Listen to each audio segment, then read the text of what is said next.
Hello friends, आप सभी का स्वागत है आपके अपने यूट्यूब चैनल ज्ञान स्टडी 93 पर। दोस्तों, आज हम सीटेट परीक्षा की दृष्टि से 25 महत्वपूर्ण हिंदी के प्रश्नों पर बात करने वाले हैं। तो आज का पहला प्रश्न है, एक भाषा शिक्षक सामाजिक विज्ञान के साथियों के साथ मिलकर भारत की सांस्कृतिक विविधता पर प्रदत्त कार्य देता है। शिक्षार्थियों को इस विषय पर रिपोर्ट लिखने तथा पोस्टर तैयार करने के लिए सामाजिक विज्ञान की पुस्तक तथा इतिहास, भूगोल, संस्कृत तथा राजनीति से संबंधित अन्य पुस्तकें तथा दस्तावेजों को पढ़ना है। भाषा अधिगम की यह प्रक्रिया क्या कहलाती है?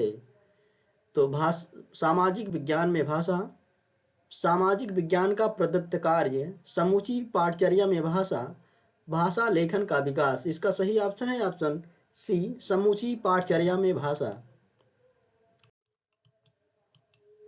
किसी शिक्षार्थी को एक पाठ सामग्री पढ़ते समय कुछ संकेत मिलते हैं जो उसे अर्थ ग्रहण की प्रक्रिया में मदद करते हैं।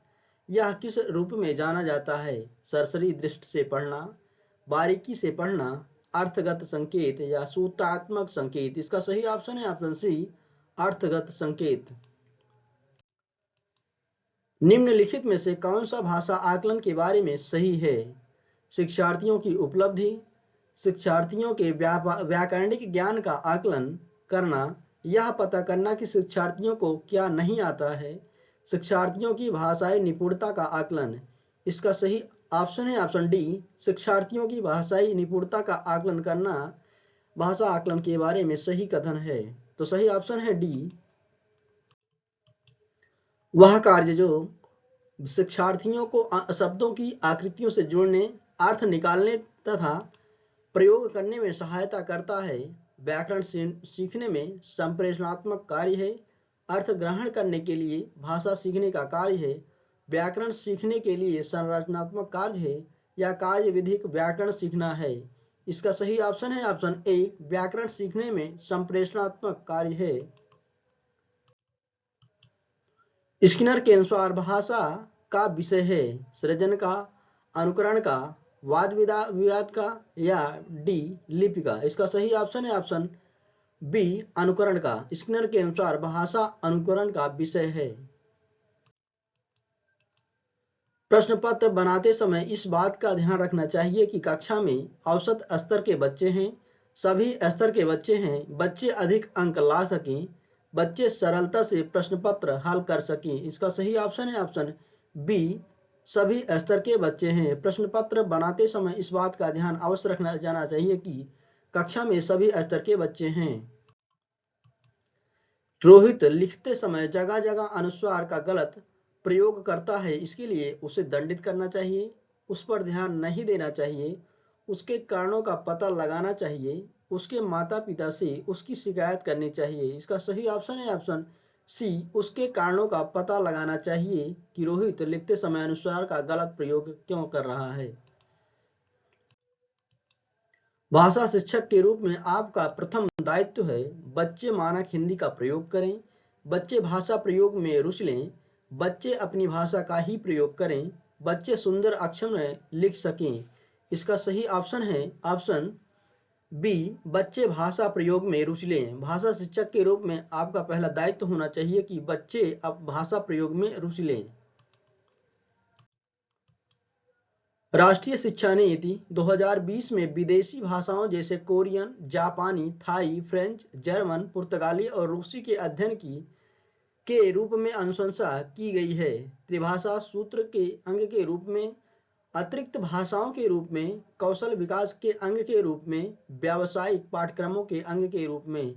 इसका सही ऑप्शन है ऑप्शन बी, अतिरिक्त भाषाओं के रूप में। राष्ट्रीय शिक्षा नीति 2020 में विदेशी भाषाओं जैसे कि कोरियन, जापानी, थाई, फ्रेंच, जर्मन, पुर्तगाली और रूसी के अध्ययन की अनुशंसा अतिरिक्त भाषाओं के रूप में की गई है। एक लघु कहानी है विवरणात्मक लेखन, विश्लेषणात्मक लेखन, वर्णनात्मक लेखन या तुलनात्मक लेखन। इसका सही ऑप्शन है ऑप्शन सी, वर्णनात्मक लेखन। एक लघु कहानी लिखना वर्णनात्मक लेखन होता है। कविता के शिक्षण अधिगम का मुख्य उद्देश्य है आनंद तथा सराहना करना, कविता लेखन की कला सीखना, भाषा अधिगम, व्याकरण तथा शब्दावली सीखना। इसका सही ऑप्शन है ऑप्शन ए, आनंद तथा सराहना करना। पाठ्य सामग्री से संबंधित भाषा निवेश क्या है? वे निवेश जो भाषा प्रयोग पर ध्यान देते हैं, शब्दावली, उच्चारण, व्याकरण इत्यादि। निवेशों तथा इनकी प्रक्रियाओं का प्रस्तुतिकरण। भाषा निवेश जो सूचना पर ध्यान देते हैं। इसका सही ऑप्शन है ऑप्शन डी, भाषा निवेश जो सूचना पर ध्यान देते हैं, पाठ्य सामग्री से संबंधित भाषा निवेश है। एक बहुभाषिक कक्षा में शिक्षक को संसाधन सामग्री का निर्माण करते समय पर सबसे अधिक ध्यान देना चाहिए। भाषा की जटिलताओं पर, भाषिक विविधता पर, संसाधन सामग्री का मूल्य या संसाधन सामग्री की उपलब्धता। इसका सही ऑप्शन है ऑप्शन बी, भाषिक विविधता पर सबसे अधिक ध्यान देना चाहिए। एक बहुभाषिक कक्षा में शिक्षक को संसाधन सामग्री का निर्माण या चयन करते समय। अंग्रेजी माध्यम के स्कूलों में अंग्रेजी के वर्चस्व को कम करने के लिए के मूल्यवर्धन की जरूरत है। हिंदी व अन्य विदेशी भाषाओं, अन्य भारतीय भाषाओं, अन्य विदेशी भाषाओं, स्थानीय व विदेशी भाषाओं के लिए। इसका सही ऑप्शन है ऑप्शन बी, अन्य भारतीय भाषाओं के मूल्यवर्धन की जरूरत है अंग्रेजी माध्यम के स्कूलों में अंग्रेजी के वर्चस्व कम करने के लिए। बच्चों की सृजनात्मक लिखित अभिव्यक्ति के विकास में सर्वाधिक सहायक है कहानी का शीर्षक लिखना, कविता का शीर्षक लिखना, विज्ञापन या पोस्टर बनाना, सुनकर लिखना। इसका सही ऑप्शन है ऑप्शन सी, विज्ञापन या पोस्टर बनाना बच्चों की सृजनात्मक अभिव्यक्ति के लिए विकास में सर्वाधिक सहायक है। राष्ट्रीय शिक्षा नीति 2020 उपलब्ध कराती है कक्षा 10 तक मातृभाषा शिक्षण के माध्यम के रूप में। विद्यालयी शिक्षा के आरंभिक वर्षों से कक्षा 10 तक अंग्रेजी भाषा शिक्षण माध्यम के रूप में। शिक्षण का माध्यम राज्य तथा अभिभावकों के विवेक से होना चाहिए। कम से कम कक्षा 8 तक मातृभाषा अथवा घर की भाषा शिक्षण के माध्यम के रूप में। इसका सही ऑप्शन है ऑप्शन डी, कम से कम कक्षा 8 तक मातृभाषा अथवा घर की भाषा शिक्षण के माध्यम के रूप में हो, ये राष्ट्रीय शिक्षा नीति 2020 उपलब्ध कराती है। निम्नलिखित में से कौन सा सांकेतिक भाषा के संबंध में सत्य है? सांकेतिक भाषा का व्याकरण नहीं होता। जी नहीं, व्याकरण होता है। इसका सही ऑप्शन हो जाएगा बी, सांकेतिक भाषा का व्याकरण है। द्वितीय भाषा सीखने की प्रक्रिया में इंटर लैंग्वेज का क्या अर्थ है? वह भाषा व्यवस्था जो सभी शिक्षार्थी भाषा से विकास की प्रक्रिया में सृजित करें। वह भाषा जो शिक्षार्थी 2 या 2 से अधिक भाषाओं में विकसित करते हैं। भाषा की व्यवस्था तथा भाषा विकास के साथ 2 भाषाओं में संबंध। बहुभाषिक संदर्भ तथा कक्षा कक्षों में भाषा का विकास। इसका सही ऑप्शन है ऑप्शन ए, वह भाषा व्यवस्था जो सभी शिक्षार्थी भाषा विकास की प्रक्रिया में सृजित करते हैं। द्वितीय भाषा सीखने की प्रक्रिया में इंटर लैंग्वेज का यही अर्थ होता है। यह बात समझना कि कोई व्याकरणिक रचना क्या है और कैसे इस्तेमाल की जाती है जानी जाती है। घोषणात्मक ज्ञान, भाषा संबंधी ज्ञान, भाषाई व्याकरण, कार्य विधिक ज्ञान। इसका सही ऑप्शन है ऑप्शन डी, कार्य विधिक ज्ञान। यह बात समझना कि कोई व्याकरणिक रचना क्या है और कैसे इस्तेमाल की जाती है, कार्य विधिक ज्ञान के रूप में इसको जाना जाता है। एक श्रोता सुनते समय विशिष्ट तथ्य सुनता है, शब्दों के समूह को पहचानता है और शब्द क्रमों के नमूने पहचानता है। यह श्रवण प्रक्रियाएं क्या कहलाती हैं?